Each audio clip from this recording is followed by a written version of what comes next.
बुखार साहब, Donald Trump जिस तरह से रिलीजियस सेंटिमेंट्स हर्ट करने तक जो है वो आ गए हैं अपनी आवाम के, पहले तो जंग की वजह से उन्होंने जो मिलिटरीली और इकोनॉमिकली नुकसान पहुंचाया वो तो एक तरफ, अब मतलब बजाय अपनी गलतियों पर अपने बयानबाजी जो इम्पल्सिवली वो बयान देते हैं उस पर शर्मिंदा होने के, वो कॉन्स्टेंटली उसको डिफेंड करते चले जा रहे हैं। और अभी भी वो ये कह रहे हैं कि कोई जाके पोप को बताए कि ईरान ने जो है वो कितने लोग मारे हैं और ईरान जो है वो किसी सूरत जौहरी बम नहीं बना सकता। मैं बेशर्म ट्रंप को और नेतन्याहू से ये पूछना चाहता हूँ कि किसी ने जाके पोप को ये बताया है कि तुमने 72,000 मजलूम फ़लस्तीनी शहीद कर दिए, तुमने 2.5 लाख के करीब लोग जो हैं वो मजूर करके बिठा दिए, तुमने एक बस्ती खूबसूरत बस्ती को कब्रिस्तान बना दिया, ये नहीं बताया किसी ने पोप को जाके?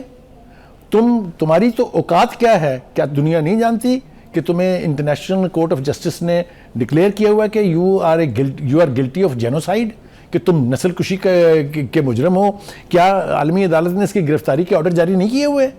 मतलब ये ट्रंप साहब पोप को ये कुछ तो बताना चाहते हैं, लेकिन ये सब कुछ भी तो उनको बताना चाहिए ना। और दूसरी बात ये है कि पोप का ऑनर और उसकी इज्जत, उसके ऊपर जो खिलवाड़ किया है ना ट्रंप साहब ने, ये उसको और उसकी पार्टी दोनों को भुगतना पड़ेगा। इसलिए कि don't forget, America is Christian America.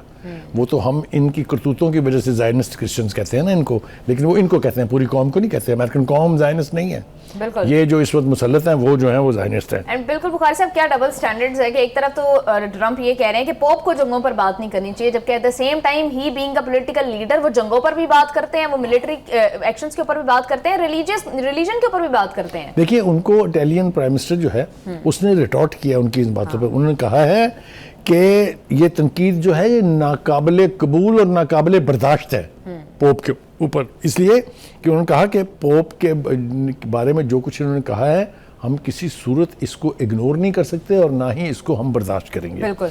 आगे वो फरमाती हैं कि बुखारी साहब, उन्होंने ये भी कहा है कि ऐसा कोई भी दुनिया जहां पर रिलीजियस लीडर्स की रिस्पेक्ट नहीं है, ऐसी दुनिया जो है वटली कबूल नहीं करेगा। और बहुत इंपॉर्टेंट बात उन्होंने की है, डोनाल्ड ट्रंप जो ये बार बार एटमी बम की धमकी देते हैं, ईरान एटम बम बना लेगा, उस हवाले से इटालियन प्राइम मिनिस्टर कह रही है कि 9 ममालिक के पास एटम बम है और उसमें से सिर्फ वही आपके वाली बात जो अब शुरू से मैं अक्सर कहता रहा हूँ कि ये जो मामे बनते हैं ह्यूमन राइट्स के और कहते हैं कि फलां के न्यूक्लियर आर्सेनल जो है वो गैर महफूज हाथों में है, तारीख शाहिद है कि अगर वो कभी गैर महफूज हाथों में थे तो दे वर द अमेरिकन हैंड्स। तो ये जो इन्होंने एक पूरी जापानीज कौम को नेस्तो नाबूद करने की कोशिश की थी, उसके ऊपर पूरी इंसानियत जो है वो शर्मिंदा है।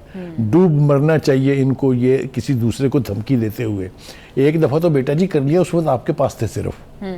Now it's a different world. Mister Trump, I warn you, don't do it again because you will get the same.